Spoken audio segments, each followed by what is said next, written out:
What's up, guys, and welcome back to another edition of the podcast here at AB Fitness Center. It's Pete. I'm here solo today, and we're doing something a little bit different with this edition. For you guys watching this on video, you guys are going to get a video representation of what I'm doing with my whiteboard here.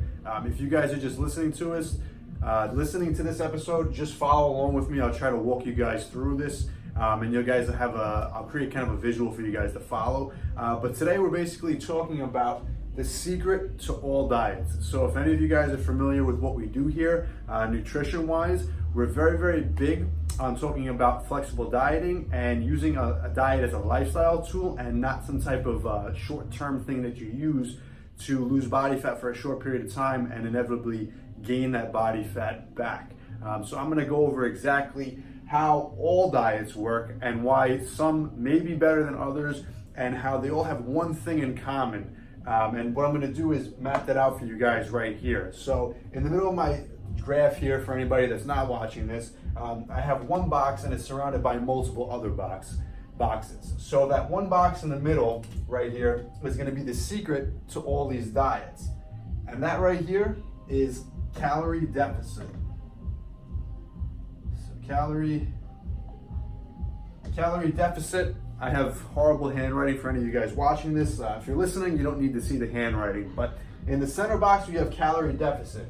Now I'm going to show you how every single fad diet and every type of traditional diet that you do or you know someone that has done that has gotten results from, how that all ties right into this calorie deficit right here in the middle. So what I'm going to do now on the boxes outside of this, all these boxes have arrows going in. In these boxes that are open right now, what I'm going to do is I'm going to fill these in with all the popular diets that you might have heard of today. So I'm going to start right at the top with intermittent fasting. That's a big one right there. So let's just abbreviate it. I'm just going to write IF for intermittent fasting. Another big one I'm going to write in here in the next box is paleo. So paleo. And then after that, what's another big one that a lot of people follow today? Keto is a big one. So keto is very big. I'm going to put keto here. So far we have intermittent fasting, paleo, we have keto. Let's go with vegan diet. I'm going to do vegan/vegetarian. So vegan, vegetarian. Okay. So far we have intermittent fasting, paleo, keto, vegan, vegetarian. I'm going to kind of go with the opposite one of that actually, and it's a more newer, trendy diet, the carnivore diet. So I'm going to put that here. Very, very similar to keto, but I'll explain that a little bit more in a minute. So carnivore, again, my handwriting is terrible, but hopefully you guys can follow along with this. I'm going to put flexible dieting in the next one. Flexible dieting, like I mentioned earlier, is very similar to how we do things here. It's kind of taken on its own new idea, and some people have taken it pretty far, but again, I'm going to break that down in a minute, but I'm just going to write it in here. So flexible dieting, you'll hear this interchangeably used with the acronym IIFYM, which is if it fits your macro, so I'll just write that as well. So IIFYM, and I need another one. I'm going to do Atkins, which is definitely a more, diet's been around for a while. It has a lot of popularity. Very, very similar to keto, but believe it or not, slightly different, but I'm going to write that in here. Okay, now, if you guys are watching this, and again, if you guys are listening, I have one box in the middle, and that says calorie deficit. Now, again, this is the secret to all diets. All of these diets are very, very different, okay? So I'm going to kind of describe all of them, but if you notice, they all face the center box here, and that center box is calorie deficit. Now this box right here, I'm going to actually circle this now too. This is, again, the secret to all diets. So I'm sure all of you know somebody that's done Atkins, somebody that's done intermittent fasting, somebody that's done paleo, somebody that's done keto, somebody that's a vegan or vegetarian, somebody that's even done carnivore or used flexible dieting. Sure, you know somebody that has used these diets before and has gotten great results. I'm sure you know people also that have done these diets and gotten poor results. So why do all these diets work if they're all very different? Again, calorie deficit. So I'm going to explain all these diets now and how that fits the mold of calorie deficit and why this is the most important thing you want to focus on, not what type of diet it is, okay? So any of these diets can be applied to this principle right here, calorie deficit. So again, I'm going to start with the top one. So we'll start with intermittent fasting, okay? Many different ways to do intermittent fasting. You can do traditional intermittent fasting, which is basically eating in a small window of your day. Traditional intermittent fasting is about an 8-hour feeding period, and then the rest of the day is fasting. So you might have an eating window, let's say from 12 till 8 p.m. and that's the only time in a 24-hour period that you do eat, okay? A lot of times with intermittent fasting, the protocol doesn't restrict any type of food specifically. It just limits the amount of time you have in a day to eat. So you wake up, you fast till let's say 12 o'clock, then you break your fast by eating a meal. Now you can eat either 1 or 2 or possibly even 3 meals within an 8-hour period, okay? So plenty of people I know, and I'm sure plenty of people you know, maybe you've tried it before, have used this protocol before, and it's worked. Now, why does it work? A lot of people will say that it works because the fasting period boosts certain types of hormones, does things to help increase fat loss, and while that is true, it's a very small amount. The main thing that intermittent fasting does is it restricts you to an 8-hour period, possibly even less. Some people do less than 8 hours, sometimes it's 6, sometimes it's even 1 meal.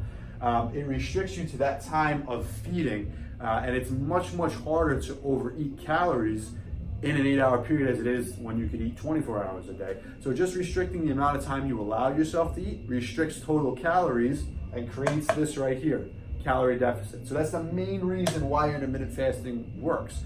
One of the reasons why it won't work is if in that 8-hour window you binge eat severely. Let's say that your calorie maintenance is 2,000 calories a day and you have 8 hours to eat, but you eat 4,000 calories during that time. It's much harder to eat 4,000 calories in that time period, but if you do eat it, you won't be in a calorie deficit and you will gain body fat. So that's why intermittent fasting works if the calorie deficit principle is applied and followed, okay? So let's move to the next one now. Paleo is a big one too, okay? Paleo is probably not as popular now as it was a few years ago. The idea behind paleo is to eat foods that only our ancestors eat. So eat things that are from nature, things that are natural, quote unquote.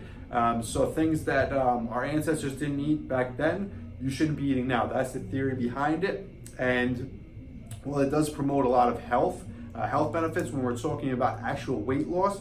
The weight loss always comes down to calorie deficit, how many calories you're taking in, how many calories you're burning, okay? So by cutting out foods that our ancestors wouldn't eat, so they're not gonna, a diet like that's not gonna have something like French fries on it, pizza, you know, the cavemen didn't have pizza, so why would you eat it? That's the whole idea behind paleo, right? So if you're eating things that the cavemen would eat, you know, lean meats, veggies, fruits, things like that that they had access to, the idea behind it is that you're gonna cut out a lot of junk out of your diet. And why does that help weight loss? Again, if you're cutting out foods, it's gonna help you cut out calories. Now again, you can overeat these foods. I'm sure you know plenty of people that are on a paleo diet. Like I said, maybe you've tried a paleo diet before and you've either not lost weight or possibly even gained weight. Because again, if you're cutting out foods, but you're replacing them with other foods to make up for it, you can potentially replace those calories or overeat and eat too many calories and end up gaining weight. I've known people that have switched to paleo and actually have gained weight because while you took the Pop-Tarts and the cereal out of your diet, you put way too many sweet potatoes in to replace it and you ended up gaining weight. Sweet potatoes, are they healthier than Pop-Tarts and cereal? To some extent, yes, when we're talking macro and micronutrients. But as far as total calories, if you overeat the sweet potatoes, you're gonna gain weight just like you will with the Pop-Tarts and the calories. So again, paleo, just restricting certain foods. The people that do this, generally that lose weight, end up eating less calories. That's why they end up having weight loss results and getting those fat burning results that you do want. So again, that was intermittent fasting and paleo. Both of them, again, go right in the center here, calorie deficit. The next one we're gonna go on to, which is a very big one, very trendy recently, is keto. Now, traditional ketogenic diets, a lot of people consider that low carb. Low carb by itself is not considered a ketogenic diet, it's actually a high fat diet.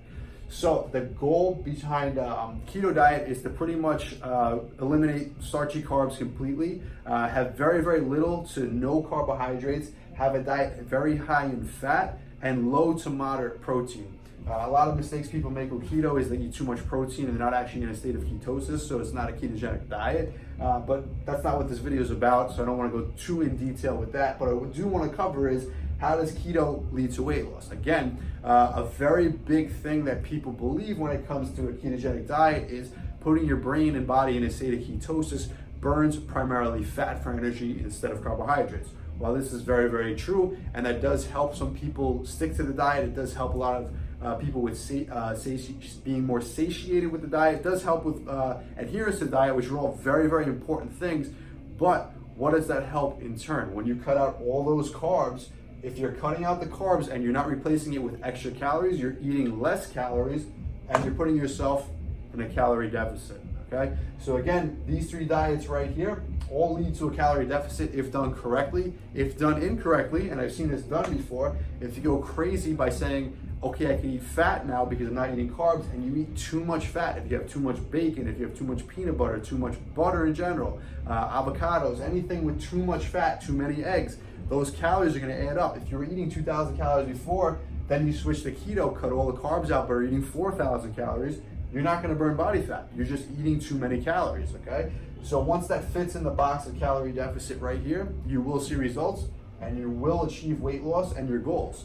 Again, so let's move on to the next one. So vegan, vegetarian, again, very, very big, very trendy lately. The biggest thing with vegan and vegetarian, don't eat meat, okay? I know a lot of people have been doing this for other purposes besides just weight loss. You know, a lot of times people do it to promote health. Again, completely different topic that we could get into in another video, but that's not what this one is about. With the goal of weight loss in mind, vegan and vegetarian diets, how does that work? When you cut out a lot of meats and animal products, if you're going with a vegan option here, what are you doing? You're cutting out food sources. When you cut out food sources, again, if you don't replace it with other foods, you're cutting out total calories and you're gonna lose body fat, you're gonna lose weight because you're in a calorie deficit, okay? So again, I've seen this not work in many cases. I've seen people switch to a vegan or vegetarian diet and actually gain weight. Why?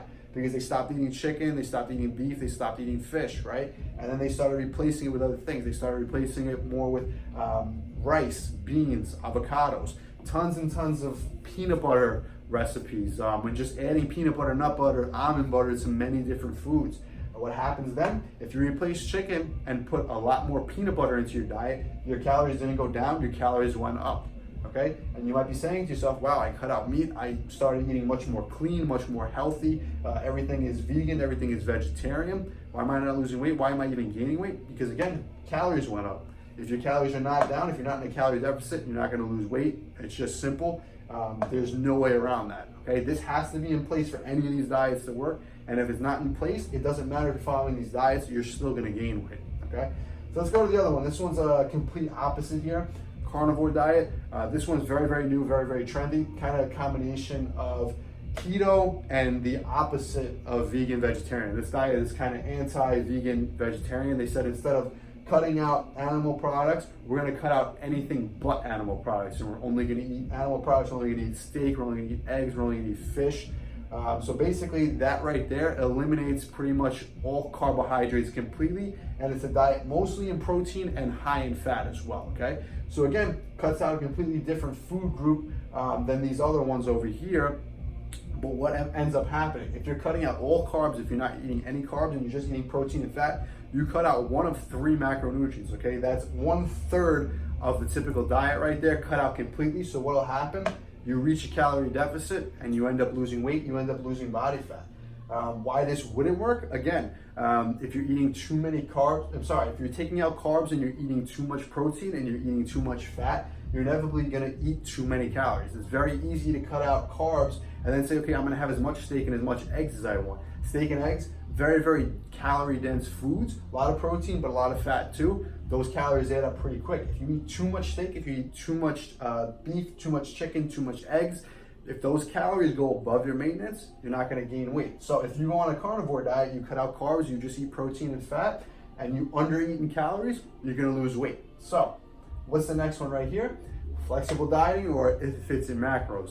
Like I said earlier, this is very similar to how we do things here. Some people take this to a huge extreme, which I don't wanna associate exactly what we do here with the phrase IIFYM, because when most people hear this, they also start to think, okay, that means you just eat Pop-Tarts and you just eat Skittles, because if it fits your macros, you can eat it. That doesn't necessarily promote healthy living. It doesn't necessarily promote a balanced and sustainable diet that you could have for the long term. But what's the general principle behind it? General principle behind it is food sources do not necessarily matter provided that you hit your protein, carbs, and fats and calorie intake for the day.